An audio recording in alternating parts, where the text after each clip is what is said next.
Bulletin में खुशामदीद। सबसे पहले आपको बताया कि अमेरिकी सदर के मुशीर ने दिल्ली सरकार के झूठ का पोल खोल दिया है। कहा कि नरेंद्र मोदी ने सदर डोनाल्ड ट्रंप से मसला कश्मीर पर सालिसी करवाने को कहा था। ट्रंप खुद से कोई बात नहीं घड़ते। सदर ट्रंप ने जो कहना था वही कहा है। सदर डोनाल्ड ट्रंप के बारे में कोई बात खुद से घड़ने के सवाल को इंतहाई नामुनासिब करार दे दिया। अमेरिकी सदर के बाद ट्रंप इंतजामिया ने भी भारत को झटका लगा दिया। भारतीय मीडिया का रोना पीटना, वजारत खारजा की तरदीदें, कुछ भी काम नहीं आया। वज़ीर-ए-आज़म इमरान खान का अमेरिका से वतन वापसी के दौरान दोहा में मुख्तसर क़याम। कतरी हमनसब शेख अब्दुल्ला बिन नासर ने इमरान खान का हमद एयरपोर्ट पर इस्तकबाल किया। दोनों रहनुमाओं के दरमियान बाहमी दिलचस्पी के उमूर पर तबादला ख्याल किया गया। अब्दुल रज़ाक दाऊद, जुल्फ़ी बुखारी और सेक्रेटरी खारजा वज़ीर-ए-आज़म के हमरा थे।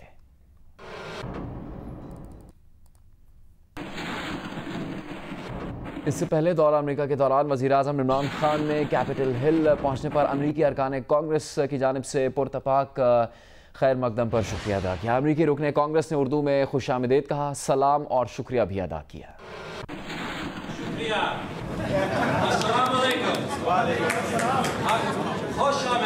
कैपिटल हिल में पाक अमरीका कॉकस से खिताब करते हुए ऐवान नुमाइंदगान की स्पीकर नैंसी पेलोसी ने कहा कि जनूबी एशिया में क़याम अमन के लिए वो वज़ीर आज़म इमरान खान की खिदमत को सलाम पेश करती हैं। इस मौके पर शीला जैक्सन ने कहा कि जनूबी एशिया में पाकिस्तान का किरदार इंतहाई अहम है। अरकान कांग्रेस ने दहशतगर्दी के खिलाफ पाकिस्तान की हजारों कुर्बानियों का एतराफ़ किया और उम्मीद जाहिर की कि पाक अमरीका ताल्लुकात बेहतरी की तरफ जाएंगे। वज़ीर ख़ारजा शाह महमूद कुरैशी ने अरकान का शुक्रिया अदा किया और कहा कि पाक अमरीका ताल्लुकात की मजबूती के लिए कांग्रेस का किरदार इंतहाई अहम है। बाद में अमरीकी ऐवान नुमाइंदगान की स्पीकर नैंसी पेलोसी और वज़ीर आज़म इमरान खान के दरमियान मुलाकात भी हुई।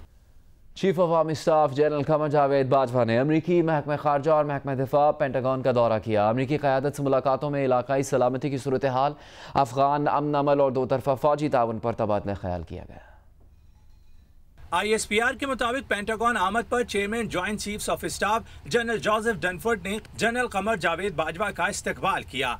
आर्मी चीफ को 21 तोपों की सलामी पेश की गई। जनरल कमर बाजवा ने पेंटागन के दौरे में कायम मुकाम वजीर दिफा रिचर्ड वी स्पेंसर और chairman joint chiefs general Joseph Dunford से मुलाकात की, जिसके दौरान अफगान अमन अमल समेत इलाकाई सलामती की सूरत हाल पर तबादला ख्याल किया गया। ISPR के मुताबिक अमरीकी वजीर दिफा और चेयरमैन ज्वाइंट चीफ्स ने दहशतगर्दी के खिलाफ जंग में पाक फौज की कुर्बानियों और अफगान अमन अमल में पाकिस्तान के किरदार का भी एतराफ़ किया। जनरल कमर जावेद बाजवा ने अमरीकी फौज के chief of staff general mark के मिली से भी मुलाकात की, जिसमें सिक्योरिटी और दो तरफा फौजी ताउन से मुतालिक मामलात पर गुफ्तगू की गई। बाद में आर्मी चीफ जनरल कमर बाजवा ने आर्लिंगटन नेशनल कब्रिस्तान का दौरा किया और अमरीकी कौमी हीरोज को खराजे अकीदत पेश किया। इस मौके पर खुसूसी तकरीब में दोनों मुल्कों के कौमी तराने बजाए गए।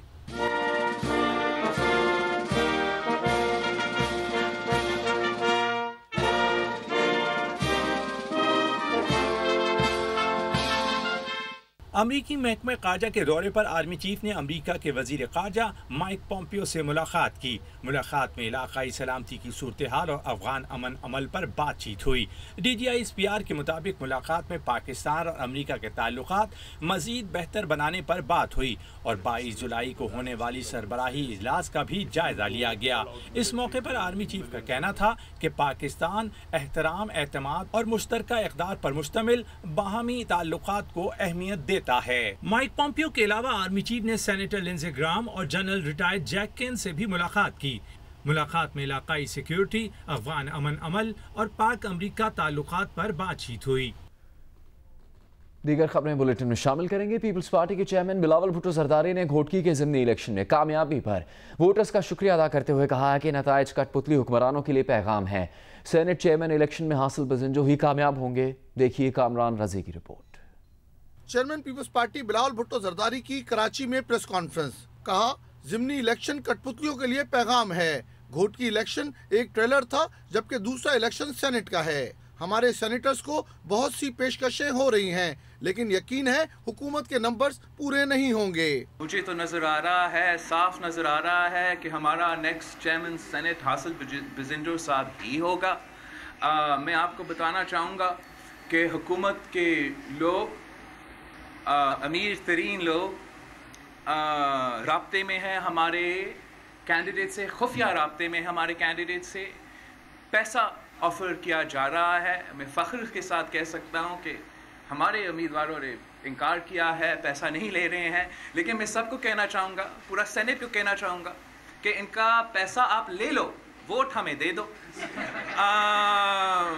इनका पैसा ज़ाया होने वाला है, जीत हमारा होगा। हम 1 रुपया नहीं खर्च करेंगे। और मैं आपसे बता सकता हूँ कि हुकूमत का नंबर्स पूरे नहीं होंगे। हुकूमत के कुछ लोग हमसे राब्ते में हैं और हमें वोट देंगे। बिलावल भुट्टो ने कहा कि 25 जुलाई को पूरे मुल्क में यौम स्याह मनाया जाएगा। अवाम अपोजिशन के जलसों में भरपूर शिरकत करें। उन्होंने कहा कि वजीर आजम इमरान खान ने दौरे अमरीका में झूठे दावे किए।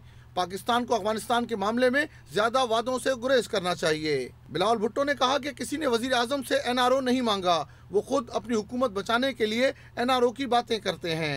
कैमरामैन फहद बिन समी के साथ कामरान रजी, जियो न्यूज़, कराची। वज़ीर आज़म की मावन ख़ुसूसी बराए इत्तलात फिरदौस आशिक अवान ने कहा है कि घोटकी की ज़िमनी इलेक्शन में पुलिस गर्दी के बावजूद पीपल्स पार्टी मामूली फ़र्क से जीती है। जिस सिंध में बच्चे भूख और एड्स से मर रहे हों, वहाँ इस्तेहसाली निज़ाम जीता है। मार्जिन आप देख लें, ये मैं समझती हूँ कि उस कैंडिडेट को क्रेडिट जाता है कि सिंध, इंटीरियर सिंध में जहाँ आज तक भुट्टो मरा ही नहीं, आज भी जिंदा है, तो बच्चे मर रहे हैं, पानी से, गुर्बत से मर रहे हैं, आपके एड से मर रहे हैं। नहीं मरा तो वहाँ भुट्टो नहीं मरा, वो जिंदा है। तो उस तरह के माहौल में उसने इतना वोट ले लिया है। उस इस्तेसाली सिस्टम को चैलेंज करके भी अगर एक आज़ाद उम्मीदवार पुलिस गर्दी और हर तरह के प्रेशर के बावजूद उनके सामने डट के खड़ा रहा, तो मैं समझती हूँ कि ये हमारे बयानिए की जीत है कि सिंध में तब्दीली आ रही है और सिंध में तब्दीली आएगी इंशाल्लाह। पीपल्स पार्टी के चेयरमैन बिलावल भुट्टो जरदारी ने कहा है कि रियासत पाकिस्तान की जिम्मेदारी है कि वो नवाज शरीफ समेत तमाम कैदियों को सेहत की सहूलतें फराहम करे। आज मरियम नवाज साहिबा ने एक प्रेस कॉन्फ्रेंस की जो कि सेंसिटिव थी। सुना है कि वो मियां नवाज शरीफ साहब की सेहत के तबीयत के मुताबिक था। मैं इसको ना सिर्फ कंडेम करता हूँ, हमारा जिम्मेदारी है as far as freedom of the press is concern, लेकिन अगर हम इंसानियत पे यकीन रखते हैं, जो भी कैदी हो, चाहे वो मियां नवाज शरीफ साहब हो या कोई दहशतगर्द भी हो, हमारा जिम्मेदारी है, रियासत पाकिस्तान की जिम्मेदारी है कि जो उनका इंसानी बुनियादी हुकूक है वो उनको मिले। जहाँ तक सेहत का मामला है, उनको पूरा का पूरा सेहत के जो सहूलतें मिलने चाहिए। अगर नहीं मिल रहे हैं तो अदालत को एक्शन लेना पड़ेगा। और हम भी इस पे ना सिर्फ कंडेम करते हैं मगर डिमांड करते हैं कि इंसानियत दिखाए, पहले इंसान बनो फिर हुक्मरान बनो, और अपने इवन मुखालिफिन को उनको अपने इंसानी हुकूक देना बनता है। जहाँ तक आपका सवाल है सेंसरशिप का, देखो ये बहुत अफसोस की बात है कि वज़ीर आज़म साहब के पास बहुत ऑप्शंस थे जवाब देने था इस सवाल का। और अगर कोई आपसे ये सवाल पूछता, कह सकता था कि जी सेंसरशिप है या फ्रीडम्स में मसले हैं, हम उनमें काम करेंगे, काम करना चाहते हैं, लेकिन झूठ कहना, बार बार झूठ पर झूठ कहना, बाहर दुनिया में जाकर झूठ कहना, मेरा वज़ीर आज़म झूठा, ये क्या इंप्रेशन देता है पूरा दुनिया में। ये क्या आप समझते हो कि वो जो रिपोर्टर्स पूछ रहे हैं, जो टीवी देख रहे हैं, उनको नहीं पता कि पाकिस्तान में मीडिया सेंसिटिव है? सदर पाकिस्तान, पाकिस्तान खपे का नारा लगाने वाले सदर जरदारी का इंटरव्यू नहीं चल सकता, साबिक वज़ीर आज़म की बेटी की इंटरव्यू नहीं चल सकता, हमारा जलसे जुलूस सखर और पंजाब तक का जो हमारा रैली था, जो 2 घंटा का सफ़र हमें पूरा दिन लगा, वो उसको कवरेज नहीं मिलता। और अगर कवरेज नहीं मिल रहा है और हमारा एक इशू है, फ्रीडम ऑफ द प्रेस का एक इशू है, हमें सब मिलकर इसका मुकाबला करना है। अगर आप ऊपर से झूठ बोलेंगे कि हो ही नहीं रहा, तो आप ही एक्सपोज होंगे। और मेरे अफसोस सिर्फ इस बात की होती है कि जब आप बाहर जाते हो, आप मुल्क के वज़ीर आज़म की हैसियत से जाते हो, और मैं नहीं चाहता हूँ जो भी हमारा वज़ीर आज़म हो, चाहे वो ज़िया हक का वज़ीर आज़म हो या मुशर्रफ का वज़ीर आज़म हो या ये सिलेक्टेड वज़ीर आज़म हो, मैं नहीं चाहता हूँ कि दुनिया में ये पैगाम जाए कि हमारा वज़ीर आज़म झूठा। मुस्लिम लीग नून की नायब सदर मरियम नवाज ने कहा है कि नवाज शरीफ की ब्लड शुगर 10 रोज से चेक ही नहीं की गई। मेडिकल बोर्ड ने रिपोर्ट में फिर कहा कि मियां साहब को अस्पताल मुंतकिल करने की ज़रूरत है। लाहौर में प्रेस कॉन्फ्रेंस में उनका कहना था कि आखिरी जुमेरात को जेल के सरकारी डॉक्टर्स आए तो रिपोर्ट दिखाकर परेशान लग रहे थे। 3 जुलाई को रिपोर्ट आई कि नवाज शरीफ को फौरी अस्पताल मुंतकिली की ज़रूरत है। उनसे पूछा कि 3 जुलाई की रिपोर्ट आप 18 जुलाई को दे रहे हैं, तो कोई जवाब नहीं था। नवाज शरीफ ने कहा कि उन्हें आज तक पता नहीं चला कि डॉक्टर्स ने क्या तजवीज़ किया है।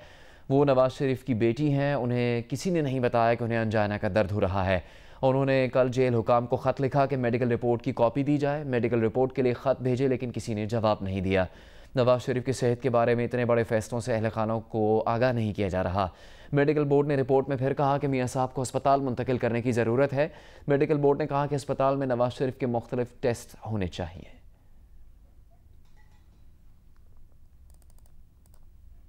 पीपल्स पार्टी के सेनेटर शहरी रहमान का कहना है कि हुकूमत ने पहले ताख़ीरी हरबे इख्तियार की, अब दूसरे तरीके आजमा रही है। अपोजिशन से मुलाकातें बौखलाहट का इजहार हैं। हुकूमत सेनेट के वक़ार को मशरू कर रही है। हॉर्स ट्रेडिंग के नए मयार तय किए जा रहे हैं, मगर चेयरमैन सेनेट तब्दील होंगे। शहरी रहमान का भी कहना था कि कौमी असम्बली में हुकूमत की 6 अरकान की अक्सरियत है। अगर अपोजिशन ने हॉर्स ट्रेडिंग की तो हुकूमत नहीं रहेगी। इस वक्त हुकूमत मीटिंग्स कर रही है और हरबे इस्तेमाल कर रही है। पहले ताख़ीरी थे, अब कुछ और हैं, तो इससे उनकी अपनी बौखलाहट की अक्कासी होती है कि वो किसी ना किसी तरह एड़ी चोटी का अभी भी ज़ोर लगा रहे हैं कि ये हमारे जो जमहूरी हक़ है अक्सरियत का, उसको अवॉइड कर जाएं या उसको किसी तरह उसकी नफ़ी करें। और इस पूरे अमल में ये अपने आप को गंदा कर रहे हैं, सेनेट के वक़ार को मजरू कर रहे हैं और हॉर्स ट्रेडिंग के नए ये मैं समझती हूँ मयार कायम कर रहे हैं। कराची के इलाके नाज़िमाबाद में मुसल्लह मुल्ज़िमान बैंक से 30 लाख रुपए से ज़्यादा रकम लूट कर फरार हो गए। बात करेंगे जियो न्यूज़ के नुमाइंदे तलहा हाशमी से। तलहा, कितने मुल्ज़िम मुलविस थे और किसी को गिरफ्तार किया जा सका है क्या? देखें, 6 मुल्ज़िमान थे इस वारदात में। आज दोपहर हुई है ये और तकरीबन 1.5 मिनट की वारदात है। इसमें 3 मुल्ज़िमान सबसे पहले आगे आए हैं। 2 मुल्ज़िमान ने जो बैंक के दरवाजे पर तैनात सिक्योरिटी गार्ड था उसको बसनी काबू किया। इस दौरान एक फायर भी किया, उसको लेके अंदर दाखिल हुआ। उसके बाद एक तीसरा मुल्ज़िम जो था वो अंदर दाखिल हुआ। बैंक में दाखिल होने के बाद एक शख्स का चेहरा बिल्कुल वाज़ेह नजर आता है जो कि डाकू है। दूसरे ने अपने चेहरे पे हेलमेट पहना हुआ है और तीसरा दरवाजे के करीब ही रुकता है। उसके बाद उन लोगों ने कैश काउंटर पर और बैंक में तोड़फोड़ की, तकरीबन 34 लाख रुपए से जायद की रकम लूटी और फरार हो गए। सीसीटीवी वीडियो में एक मुल्ज़िम ऐसा है जिसका चेहरा वाज़ेह तौर पे देखा जा सकता है। जो मेरी बात हुई हुकाम से वो ये बताते हैं कि बैंक के अंदर सिक्योरिटी बंकर तैनात कायम किया गया था, लेकिन जो सिक्योरिटी गार्ड था उसने किसी भी किस्म की कोई मुजाहिमत नहीं की। उसके बाद मुल्ज़िमान बआसानी फरार हो गए। ये इस साल की तीसरी डकैती थी। 3 निजी सिक्योरिटी गार्ड्स को हिरासत में ले लिया गया है और उनसे तफ्तीश की जा रही है। बहुत शुक्रिया आपका तलहा हाशमी इस मालूमात के लिए। कराची में बैंक से रकम लेकर निकलने वाले अफराद को लूटने वाले गिरोह सरगर्म है। नॉर्थ कराची इंडस्ट्रियल एरिया में बैंक से गरीबों की तनख्वाह लाने वाले 2 अफराद को उनकी फैक्ट्री के सामने लूटा गया। दिन दिहाड़े की जाने वाली वारदात में मुल्ज़िमान ने दोनों शहरियों की बाकायदा तलाशी ली। गुज़श्ता 2 दिन के दौरान डाकुओं ने मज़ाहमत पर 2 ख़वातीन और 5 माह के बच्चे को भी गोलियां मारी हैं। बैंक से रकम लेकर निकलने वाले अफराद डाकुओं के रहमो करम पर हैं। नॉर्थ कराची इंडस्ट्रियल एरिया में गरीब मजदूरों की तनख्वाह लूट ली गई। शफीक मोड़ पर बैंक से एम्ब्रॉयडरी फैक्ट्री के 2 मजदूरों ने चेक से तनख्वाह निकाली और जैसे ही नॉर्थ कराची इंडस्ट्रियल एरिया में फैक्ट्री पहुंचे तो मोटरसाइकिल पर सवार 2 डाकुओं ने मरकजी दरवाजे के सामने ही उन्हें रोक लिया और मजदूरों की जामा तलाशी ली। उनकी जेब से एक पाई निकलवाई और लूट मार के बाद दोनों डाकू फरार हो गए। वारदात बुध की दोपहर में की गई। वारदात में मजदूरों की तनख्वाह की 1 लाख रुपए से जायद की रकम लूट ली गई। सीसीटीवी में लोगों को जमा होते देखा जा सकता है। दूसरी जानिब जहांगीर रोड नंबर 2 पर डकैती मुज़ाहमत पर फायरिंग से खातून जख्मी हो गई। 2 रोज के दौरान डकैती मुज़ाहमत पर ये दूसरी खातून है जो जख्मी हुई है। मंगल को नाज़िमाबाद 1 नंबर में डकैती मुज़ाहमत पर खातून और उसका 5 माह का बच्चा फायरिंग से जख्मी हो गए थे। तलहा हाशमी, जियो न्यूज़, कराची। नैब ने चौधरी शुगर मिल्स केस में मुस्लिम लीग नून की रहनुमा मरीम नवाज को 31 जुलाई को तलब कर लिया है। हसन नवाज और हुसैन नवाज की तलबी के नोटिस भी जारी कर दिए गए। ज़राए के मुताबिक नैब ने चौधरी शुगर मिल्स केस में साबिक वज़ीर-ए-आज़म नवाज शरीफ की साहबजादी मरीम नवाज और बेटों हसन नवाज और हुसैन नवाज की तलबी के नोटिस जारी किए हैं। ज़राए के मुताबिक इसी केस में नवाज शरीफ के भाई अब्बास शरीफ के बेटे अब्दुल अजीज़ को भी तलब किया गया है। ज़राए के मुताबिक नैब ने जिन अफराद को तलब किया है वो सब चौधरी शुगर मिल्स में शेयर होल्डर हैं।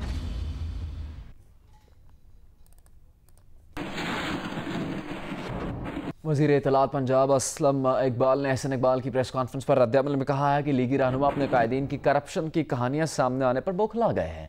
प्रेस कॉन्फ्रेंस की बजाय अपने महबूब रहनुमाओं से रकूम वापस दिलवाएं। PTI एहतसाब के मामले पर किसी से रियायत नहीं बरतेगी। हुकूमत पर इल्ज़ामात लगाने वाले पहले अपने गिरेबानों में झांकें। एहसन इकबाल को इल्म होना चाहिए कि मुल्क की खजाना क्यों लूटा गया। एहसन इकबाल के अल्फाज उनका साथ नहीं देते। खुद साख्ता आदाद-ओ-शुमार उन्हें सच्चा साबित नहीं कर सकते।